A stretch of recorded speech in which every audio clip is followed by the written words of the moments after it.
My husband chose our son's birthday dinner to publicly announce he'd found my replacement. His 29-year-old girlfriend was sitting right there, smiling as she flashed the engagement ring he'd bought with my six-figure salary. They expected tears. They expected a scene. They didn't expect the manila envelope I handed him before leaving that would cost him everything. Before I begin, I just want to say thank you for taking the time to hear my story. If you're comfortable, let me know where you're listening from and what time it is where you are. Now let me tell you my story. My name is Dr. Lena Wallace. For 30 years, my life has been dedicated to the intricate, delicate mechanics of the human heart. As a cardiologist in Philadelphia, I have learned to listen for the subtle murmurs, the faint arrhythmias, the almost imperceptible signs of stress that signal a system in catastrophic decline. I can look at an EKG tracing and see a story of impending failure. I can diagnose a failing heart with my eyes closed. It is a skill that has served me well in my professional life. And it is a skill I have for the past year been forced to apply to my own marriage. My husband, Robert, and I have been married for 25 years. To the outside world, to the society pages of the Philadelphia magazines, we are a portrait of Black excellence. Dr. Lena Wallace, the brilliant, respected cardiologist. Robert Wallace, the handsome, charismatic consultant, the social architect of our beautiful life. Our brownstone on Delancey Place is a landmark of good taste. Our son, David, is a testament to good breeding. We are, by all accounts, a success. But a good doctor knows that a healthy-looking patient can be riddled with a terminal disease. And for the past year, I have been observing my husband with the detached, analytical eye of a diagnostician. I have noted the symptoms: the late-night networking meetings, the sudden, secretive phone calls, the scent of an unfamiliar, cloyingly sweet perfume on his custom-made suits. I have observed the way he looks at me now, not with the warmth of a partner, but with the cool, appraising eye of a man assessing a depreciating asset. He has grown careless, arrogant, confident in my ignorance. The diagnosis was not difficult to make. My marriage was in congestive heart failure. The underlying condition? A malignant, stage 4 narcissism in my husband, a condition for which there is no cure. The prognosis was terminal. A younger version of myself might have responded with tears, with rage, with desperate attempts at therapy. But the woman I am now, the 53-year-old woman who has spent a lifetime fixing what is broken, knew that this particular pathology was beyond repair. You cannot reason with a tumor. You cannot negotiate with a disease. You can only excise it cleanly and completely before it metastasizes and destroys the healthy tissue around it. And so for the past 12 months I have not been a wife. I have been a surgeon preparing for a complex and delicate procedure. I have been observing, documenting, and planning. I have been quietly and methodically preparing for the excision of my husband from my life. He believes he is the one in control, the one orchestrating his grand departure to a new, younger, better life. He has no idea that he is not the surgeon in this scenario. He is the disease. And I, Dr. Lena Wallace, am the one holding the scalpel. He thinks he is about to leave me. He has no idea that I have already in every way that matters left him. The final public incision is all that remains. To understand the profound delusion under which my husband operated, you must first understand the architecture of our life. And I was its sole architect. I built our fortune brick by painstaking brick, with 16-hour days, with years of grueling medical school and residency, with the relentless pressure of holding human hearts in my hands. My cardiology practice near Rittenhouse Square is not just a job. It is a thriving multi-million-dollar enterprise that I built from the ground up. I am the engine of our wealth. Robert, on the other hand, is the beautiful, decorative facade. He had a respectable corporate job when we first married, but a decade ago he grew tired of the drudgery. He quit to become a consultant. His consultancy, as far as I can tell, involves long lunches at the Union League, endless rounds of golf at the Marion Golf Club, and serving on the boards of fashionable charities. He is a master of the soft skill, the charming conversation, the perfectly timed anecdote. He creates social capital, a currency he has always found more interesting than actual capital. Because the actual capital, the money that funded his tailored suits, his vintage Porsche, his collection of rare single malt scotches, was all mine. He lived under the comfortable illusion that we were a team, a partnership. He believed his social maneuvering was as valuable as my open-heart surgeries. He saw the money in our joint accounts as our money, the fruit of our success. He had forgotten, or perhaps had chosen to forget, that a partnership requires both parties to contribute. For the last 10 years he had been a silent partner in every way but spending. This financial reality was the foundation of my preoperative planning. My first call a year ago, after the diagnosis of my marriage was confirmed, was to Simone Jackson. Simone has been my best friend since we were terrified first-year medical students together. While I went on to specialize in the heart, she found her calling in the law, becoming one of the most feared and respected divorce attorneys in the city. She is a woman who understands that a marriage is not just a romantic union. It is a complex legal and financial contract. So the patient is officially terminal, I had said, sitting in her sleek, modern office. I've been telling you that for years, Lena, she'd replied, her voice a mixture of sympathy and righteous anger. That man has been living off your labor like a designer parasite. It's time to starve the host. So what's the surgical plan? Over the next several months, Simone and I worked with the quiet, lethal efficiency of a special operations team. We did not make a single move that would alert Robert. Everything was done under the cover of my normal financial activity. First, we legally restructured my cardiology practice.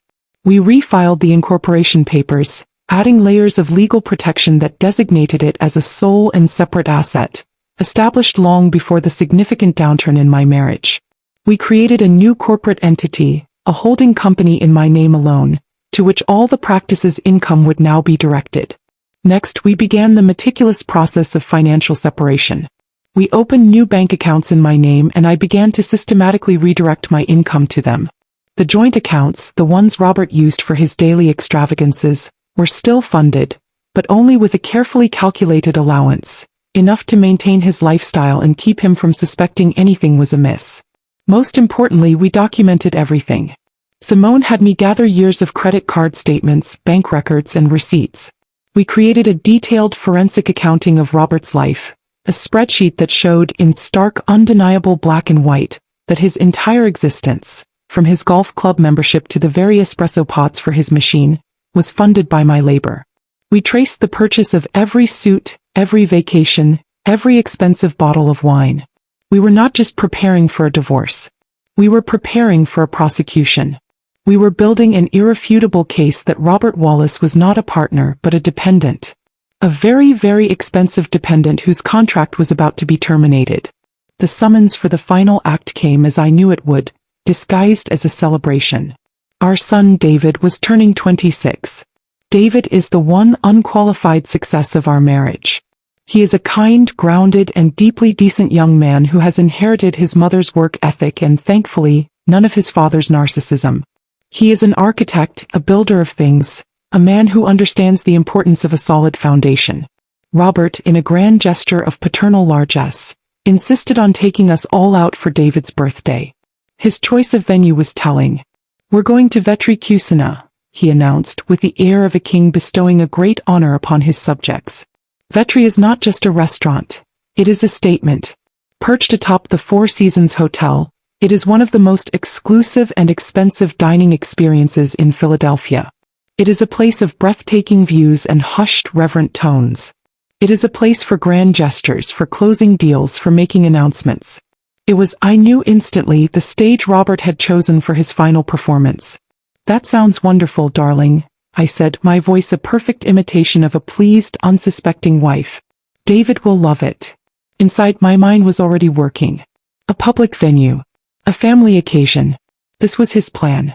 He would use the sanctity of our son's birthday as a shield, assuming I would not make a scene, that I would swallow my pain and my humiliation out of respect for the occasion. He would use the public setting to control the narrative, to perform the role of the sad but resolute man moving on with his life, casting me in the role of the woman being left behind. It was a cowardly, manipulative, and utterly predictable strategy. I spent the week preparing for the dinner not as a wife or a mother, but as an actress preparing for a difficult role. The role was the unsuspecting victim. It required a subtle performance of blissful ignorance. I discussed the dinner plans with Robert, feigning excitement. I helped him choose a gift for David. I played my part to perfection. On the evening of the dinner, I stood before the mirror in my dressing room, a space Robert rarely entered. I chose my armor with care. Not a dress of mourning, not a dress of anger, but a simple, elegant, and incredibly expensive sheath of deep blue silk.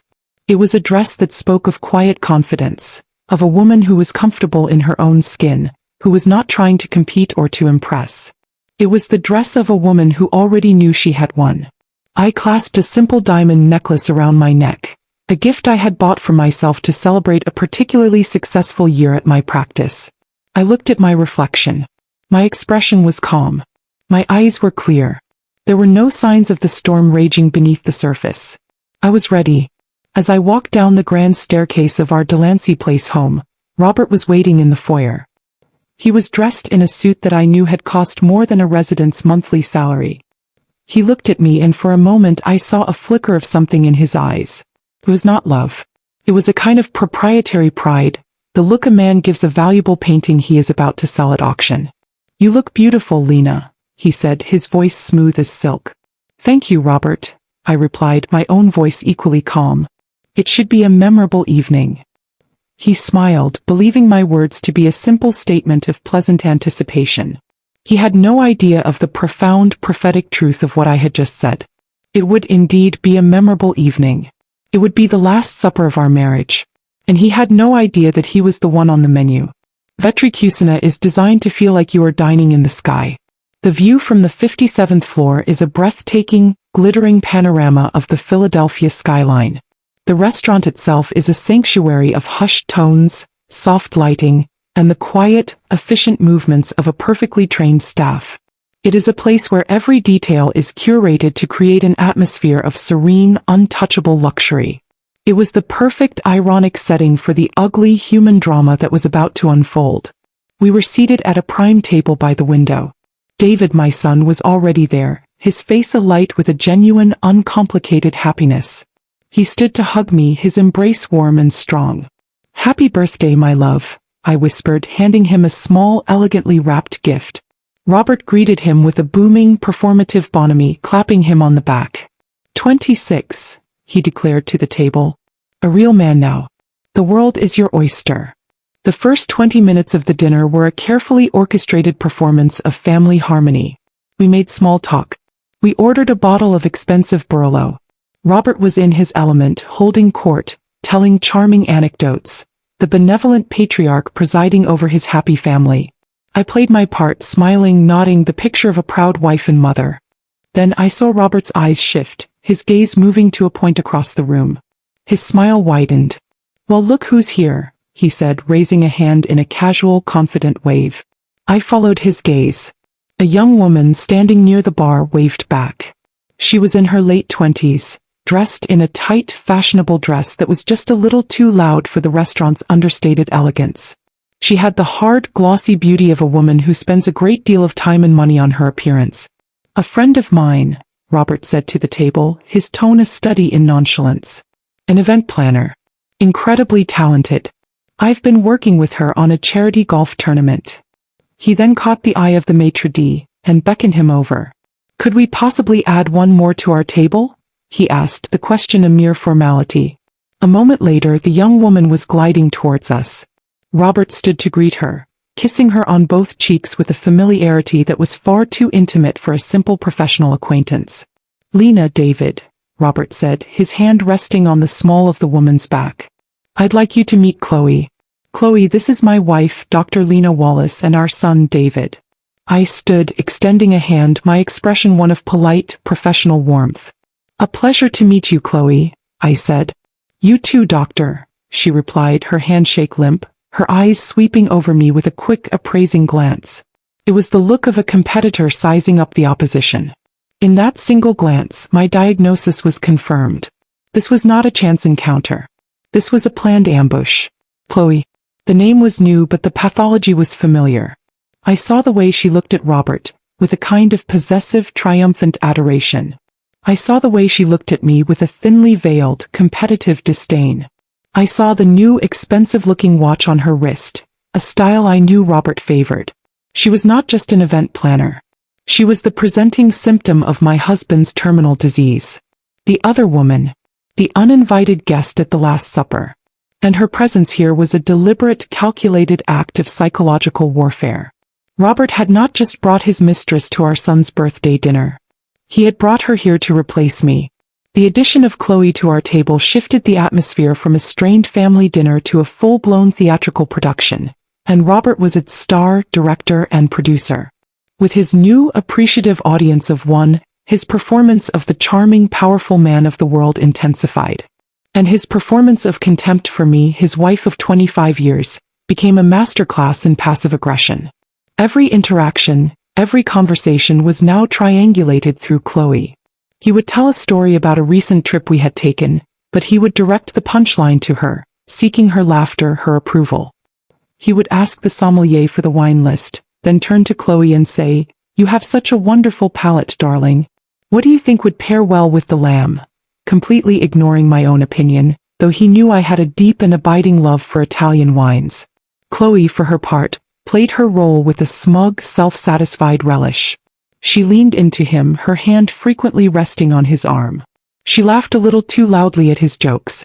She deferred to his opinions with a wide-eyed, girlish admiration that was clearly designed to be a stark contrast to my own quiet, intellectual partnership with him. She was performing the role of the adoring, uncritical new wife, and she was doing it with me as her primary audience. The conversation revolved entirely around their shared world, a world from which I was deliberately excluded. They talked about the charity golf tournament, dropping the names of local celebrities and business moguls. They talked about a recent gallery opening they had attended, a new restaurant they had tried. They spoke in a shorthand of shared experiences, a language of inside jokes and knowing glances. I was rendered a spectator at my own life's table. I sat sipping my wine, my expression one of serene, placid interest. I did not rise to the bait. I did not show a flicker of the cold, surgical rage that was building inside me. I simply observed, gathering the final damning pieces of data. I watched my son, David, whose initial happiness had curdled into a tense, uncomfortable silence. He tried several times to steer the conversation back to me, to include me.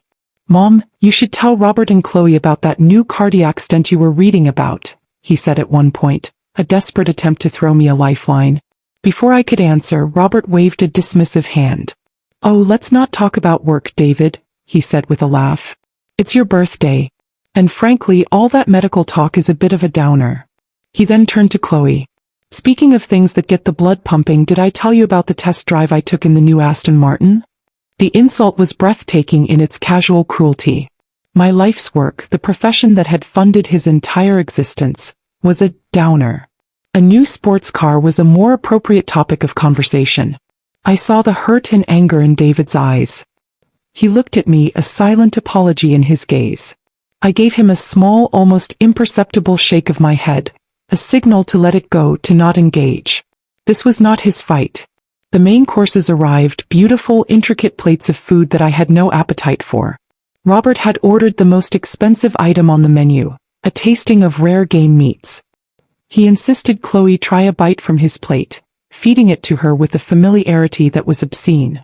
It was a gesture of such profound disrespect, performed so publicly, that it was tantamount to a declaration. He was not just having an affair. He was replacing me.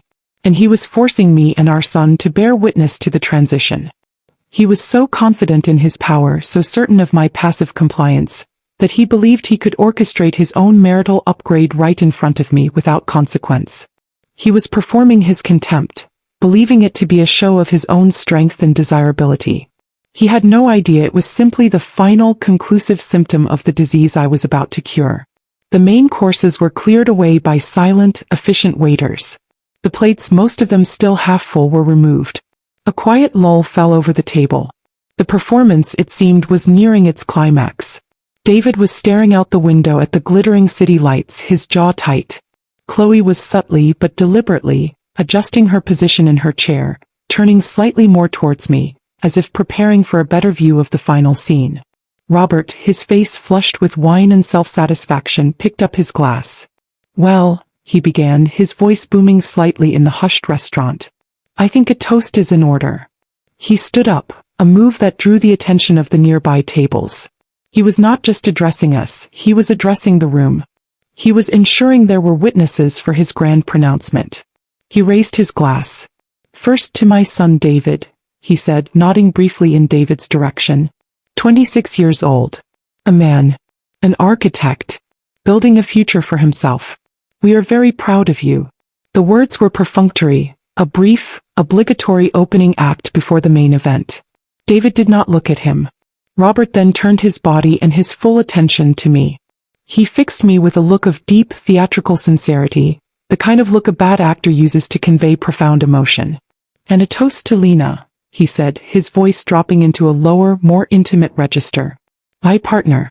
My wife of 25 years. We've had quite a journey together, haven't we? I met his gaze, my own expression unreadable. I simply waited. We built a life, he continued, his voice swelling with a false, sentimental gravity. We raised a wonderful son. We achieved a great deal. And for all of that I will always be grateful.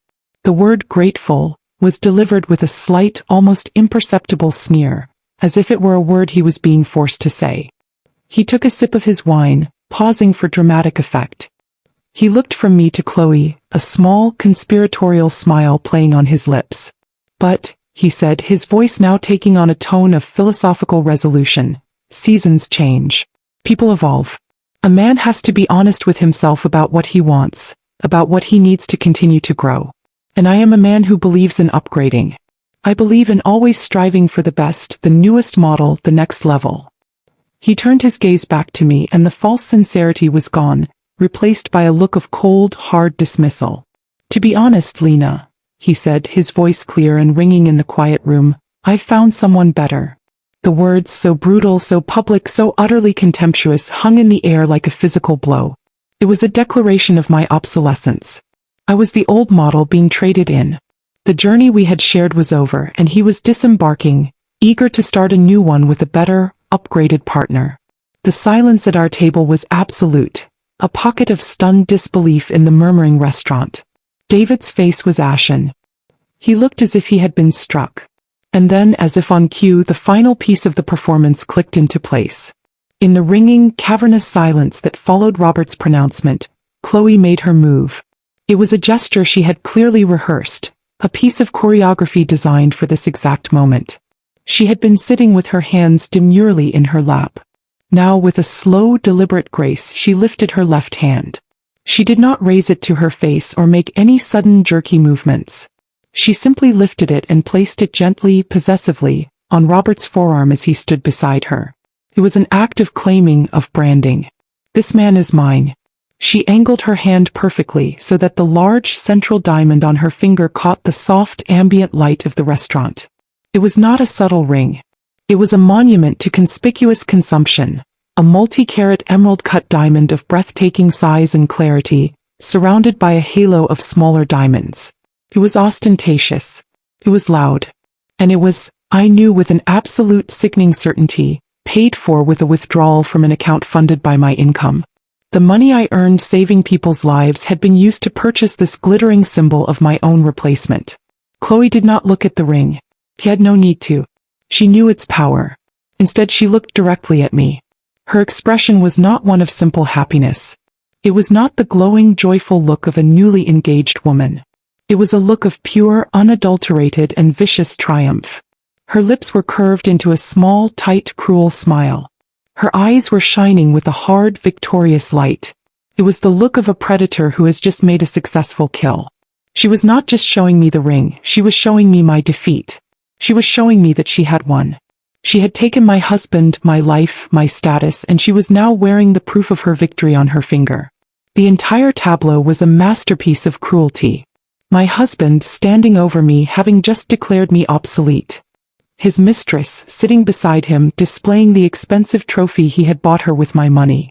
My son, sitting opposite, his face a mask of horrified disbelief, a hostage to his own father's monstrous ego. And me, the discarded wife, the old model, expected to sit there and absorb this public execution with some semblance of dignity. They had planned this moment down to the last detail. They had chosen the public stage, the celebratory occasion, the dramatic toast, the perfectly timed reveal. They had anticipated my reaction. Tears, a scene, a furious, whispered argument. They had prepared for a drama. They had prepared for me to play the part of the scorned woman. They were not prepared for the calm, quiet, and utterly unimpressed woman who was sitting before them. They were not prepared for the doctor who had already diagnosed the disease and was now simply observing the final, predictable convulsions of the patient. They had mistaken my silence for shock, my stillness for paralysis. They had no idea that my silence was not the absence of a reaction, but the presence of a plan. The performance was not over. And the final act, the one they had not written, was about to begin. I did not give them the reaction they craved. There were no tears. There was no gasp of shock. There was no furious, whispered accusation. I simply looked at the scene before me. My husband's smug, triumphant face, his mistress's glittering ring, my son's pale horror, and I gave a small, almost imperceptible nod.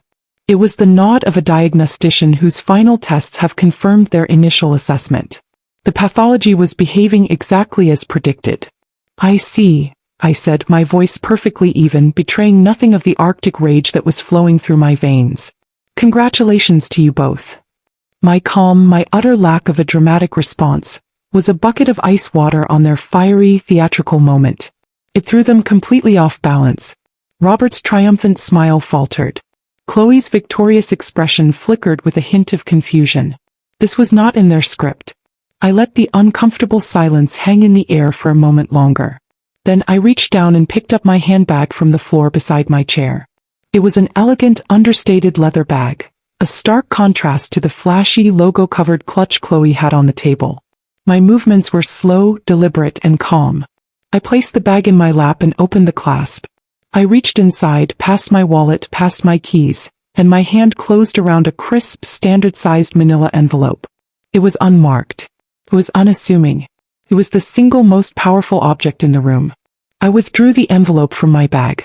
I held it in my hands for a moment, feeling its weight, the sharp, clean edges of the paper. Inside this simple paper folder was the culmination of a year of quiet, meticulous planning. Inside was the scalpel I was about to use to excise this cancer from my life. I looked at Robert, whose face was now a mask of confusion. I suspected as much, Robert, I said, my voice still quiet, still even, but now with a new hard edge of finality. I suspected this was the direction you were heading in. And a good doctor always believes in being prepared. I leaned forward and slid the manila envelope across the smooth, white tablecloth. It moved with a soft, whispering sound, a sound of profound and irreversible consequence. It came to a stop directly in front of his wine glass. Which is why, I concluded, my eyes meeting his, holding his gaze with an intensity that finally seemed to penetrate his narcissistic fog. I brought this for you. He stared at the envelope as if it were a venomous snake. The entire dynamic at the table had shifted. The power which he had so arrogantly wielded just moments before had now somehow been transferred to this silent, unassuming paper folder. He had orchestrated a public drama of betrayal. I was responding with a quiet, private document. And he had the dawning, terrible feeling that my response was infinitely more powerful than his attack. He looked from the envelope to my face, searching for a clue, for a sign of weakness, of bluff. He found none. All he found was the calm, steady, and slightly pitying gaze of a doctor about to deliver a terminal diagnosis. Robert's arrogance warred with a new, unfamiliar sense of dread.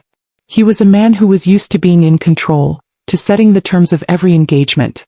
This quiet, unexpected move from me, the wife he had already written off, was a variable he had not accounted for. He picked up the envelope, his movements hesitant. He looked at me one last time, a silent question in his eyes. I simply nodded, giving him permission to proceed. He opened the flap. His hands, usually so steady and confident, fumbled slightly. He pulled out the contents. They were not a letter. They were not a photograph. They were a small stack of folded legal documents. He unfolded the first one. I watched his face as his eyes scanned the text. I saw the first flicker of genuine shock. His brows furrowed. His mouth fell slightly agape. He was reading a temporary restraining order, issued by the Court of Common Pleas of Philadelphia County. It was a legally binding document, signed by a judge that very morning. It explicitly forbade him, Robert Wallace, from entering, visiting, or otherwise coming within 500 feet of our shared residence at 2418 Delancey Place. It named me, Dr. Lena Wallace, as the sole and protected resident. It stated that he was to be escorted by a police officer to the premises at a prearranged time to retrieve his personal belongings and nothing more. He had been legally evicted from his own life. He looked up at me, his face a mask of disbelief. "What is this?" he whispered, his voice hoarse. "It's a court order, Robert," I said calmly. "I believe the language is quite clear." Before he could respond, his eyes fell to the second document. His shock curdled into a dawning, sickening horror. This document was from our bank. It was a formal notice of frozen assets. It detailed, in cold, hard numbers, that all joint checking accounts, all joint savings accounts, and all credit cards for which I was the primary account holder, which was to say all of them, had been frozen effective at 9 a.m. that morning. His access to the vast financial resources that fueled his life had been severed. The ATM card in his wallet was now a useless piece of plastic. The credit cards he used to buy his suits and his mistress's jewelry were declined. His face, which had been flushed with wine and triumph, began to pale. He was no longer a wealthy consultant. He was a 55-year-old man with no home and no access to cash. And then he saw the third document. The final fatal blow. It was a thick, multi-page document, its cover page bearing the official seal of the Commonwealth of Pennsylvania. It was a petition for divorce. It had been filed that morning. My name was listed as the petitioner. His name was listed as the respondent. He flipped through the pages, his hands now visibly trembling. He saw the grounds for the divorce stated in stark, unforgiving legal terms. Adultery. And then he saw the clause that made his blood run cold. The petition formally named his correspondent, the third party in the dissolution of the marriage. It named Chloe and Miller.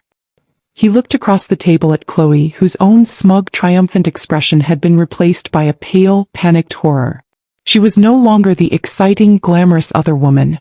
She was now a named party in a high-asset divorce proceeding, a legal status that came with subpoenas, depositions, and a public record of her role in the destruction of a 25-year marriage. The diagnosis had been delivered. The disease had been identified, isolated, and legally excised. Robert Wallace was no longer my husband. He was a respondent in a lawsuit, a man with no home, no money, and a very expensive girlfriend he could no longer afford. And he was still holding the bill for a very, very expensive dinner. The divorce petition was more than just a legal filing. It was a financial autopsy. And I had made sure it was brutally, clinically, and comprehensively detailed. Attached to the petition was a preliminary financial statement, a document that Simone and I had spent months preparing. It was a complete and total vivisection of the financial fiction Robert had been living. I watched him as he flipped to that section, his eyes scanning the columns of numbers, his face growing paler with every line he read. The statement was divided into two sections: assets of petitioner, Dr. Lena Wallace, and assets of respondent, Robert Wallace. My section was a testament to a lifetime of hard work. It listed my cardiology practice, valued by a forensic accountant as a multi-million-dollar enterprise. It listed my personal investment portfolio, my retirement accounts, my real estate holdings, all legally protected as separate assets acquired through my sole professional income. His section was a wasteland. It listed his consulting business, with a current valuation of, as Simone had so deliciously phrased it, negligible. It listed his personal assets, a collection of expensive watches, a vintage car, a golf club membership. And next to each item was a small, damning asterisk. The asterisk led to a footnote that read, acquired with funds drawn from joint accounts funded exclusively by the petitioner's income. He was not just broke. The document proved he was a kept man. But the final, most exquisite turn of the screw was a small, supplemental addendum to the financial statement. It was titled, Analysis of Recent Extraordinary Expenditures. This addendum detailed a series of large recent withdrawals from our joint accounts. It listed the 5-figure wire transfer to a luxury travel agent for a consulting trip to St. Bart's, a trip I knew he had taken with Chloe. It listed thousands of dollars in purchases from designer boutiques where I had never shopped. And then there was the final line item. It was a credit card charge from 3 weeks prior from a high-end custom jeweler in the city. The charge was for a sum that would have been a handsome down payment on a small condo. Next to the charge was a note, based on the information Simone's private investigator had obtained from a talkative sales associate at the jeweler. The note read, Purchase of 1 4.5-carat, emerald-cut diamond engagement ring. I watched as Robert's eyes landed on that line.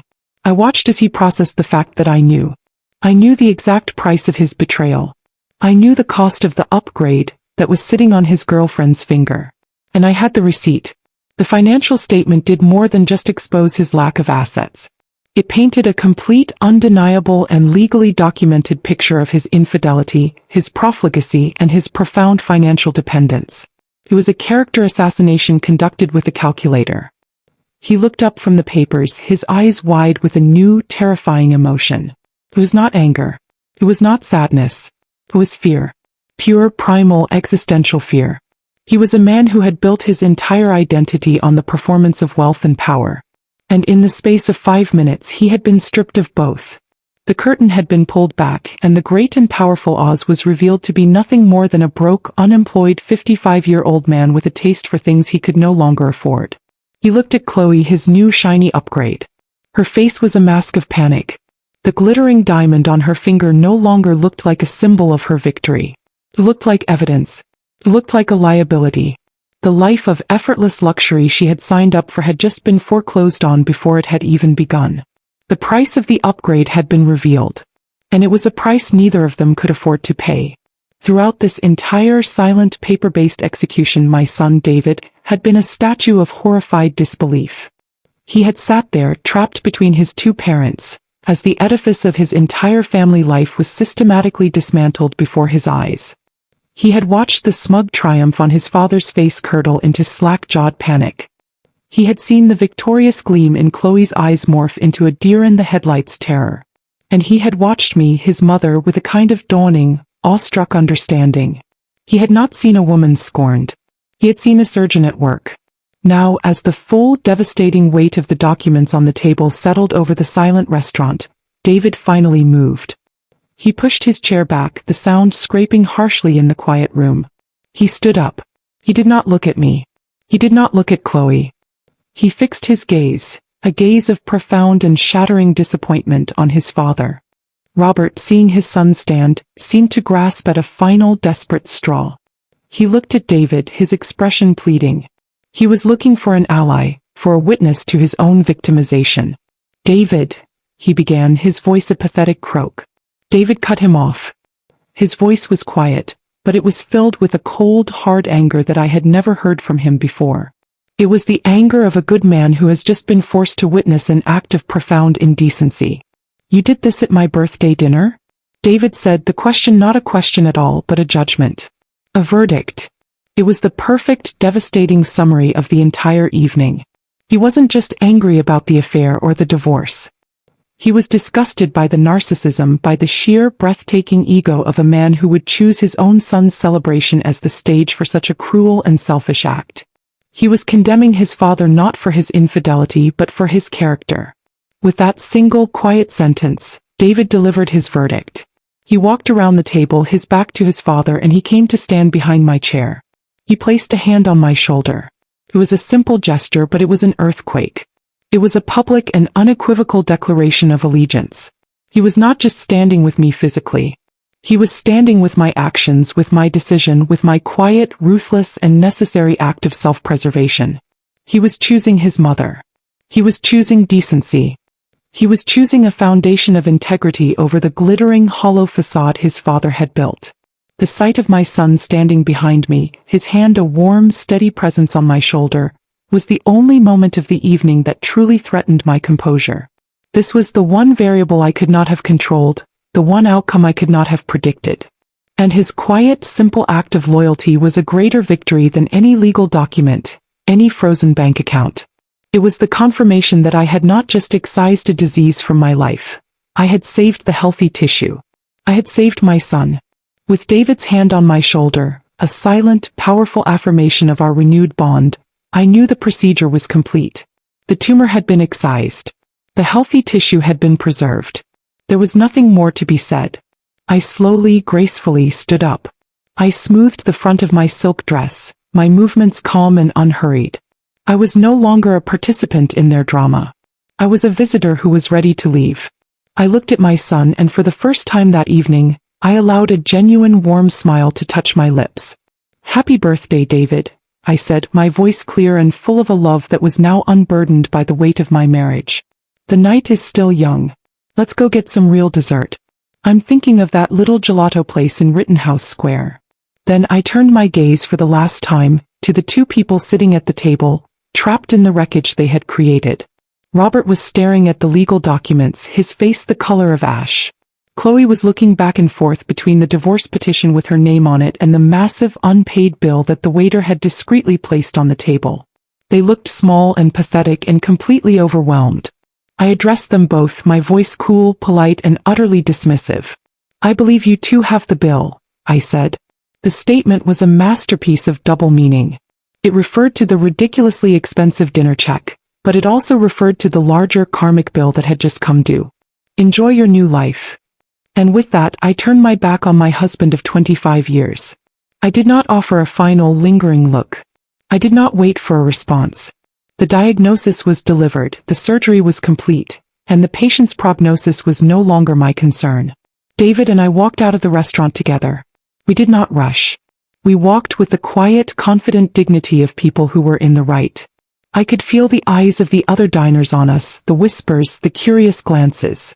They had witnessed a drama, but they had no idea of the true depth and history of the story that had just reached its conclusion. As we stepped into the elevator, the doors sliding shut, sealing us off from the scene of the execution, David finally spoke. "Mom," he said, his voice thick with a mixture of awe and relief. "You are the most incredible woman I have ever known." "No, honey," I said, reaching out and taking his hand. "I'm just a woman who finally decided to write her own prescription." We stepped out into the cool, crisp Philadelphia night. The city lights glittered around us, no longer a backdrop for a painful drama, but a beautiful, promising vista. We left Robert and Chloe in their gilded cage on the 57th floor, left them to figure out how to pay for their overpriced dinner and the wreckage of their future. We, on the other hand, were free. And we were on our way to get gelato. The months that followed were a study in quiet, efficient dismantling. The divorce proceeded exactly as Simone had planned, which is to say, exactly on my terms. Robert, stripped of his financial resources and his blustering confidence, was a shadow of his former self. He hired a lawyer who, after one look at the pre-divorce financial forensics Simone had prepared, immediately advised his client to settle and settle quickly. There was no dramatic court battle. There was only a series of quiet meetings in law offices, where the architecture of our shared life was taken apart, piece by piece. The Delancey Place brownstone, which I had purchased with a down payment from my own premarital savings and whose mortgage had been paid for decades by my income, was legally and formally signed over to me. Robert was allowed to retrieve his clothes and his watch collection, under the watchful eye of one of Simone's paralegals. The vintage Porsche, whose purchase I had traced to a bonus I received from the hospital, was sold with the proceeds going to me. He was left with a small, court-mandated settlement, enough to rent a modest apartment and live for a year or two if he was careful. The life of lavish consultancy was over.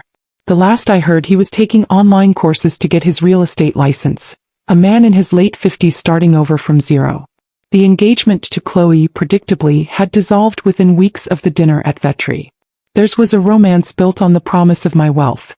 When the wealth was gone, so was the romance. My life, in contrast, was not one of dismantling but of rebuilding. The quiet of my house was no longer a sign of loneliness but of peace. It was a space that was truly, completely my own. My relationship with David flourished, deepened by the shared crisis and his unwavering loyalty. We had dinner together once a week, our conversations easy and full of a new, honest respect. He saw me not just as his mother, but as a woman of strength and conviction. And I saw him not just as my son, but as a good and honorable man who had, when it mattered most, made the right choice. One sunny afternoon, about 6 months after the divorce was finalized, I was sitting in my sun-drenched living room with Simone and David. We were drinking coffee, the atmosphere light and relaxed. "So," Simone said, a mischievous twinkle in her eye, "now that the Wallace cancer has been successfully excised, what's next for the good doctor? Are you going to travel the world? Take up a new hobby? Buy a ridiculously expensive sports car just for the hell of it?" I smiled. "I've thought about it," I said, "but I've realized something. I love my work. I love what I do. But I'm ready for a new kind of practice. David looked at me curious. You're not retiring? No, I said. I'm refocusing. I explained my new plan. I was in the process of restructuring my cardiology practice. I was scaling back my own patient load to focus on the most complex cases. And I was using a significant portion of my own capital to establish a new fellowship program within my practice. A program dedicated to mentoring and funding promising young female cardiologists, particularly women of color who so often face systemic barriers in the field. I spent 25 years funding one man's ego, I said. I think I'd like to spend the next 25 funding a dozen women's dreams. Simone raised her coffee cup. To the Wallace Fellowship, she said, her voice thick with pride. To Mom, David said, his own eyes shining. We touched our cups together. In that moment, surrounded by the quiet elegance of my home with my loyal friend and my loving son, I felt a sense of peace and purpose that was more profound than any I had ever known. I had spent my life diagnosing and healing hearts. Now I was finally, truly healing my own. I had started a new practice. Not just a medical one, but a personal one. The practice of living for myself on my own terms, and building a legacy that was truly, completely, and unapologetically mine.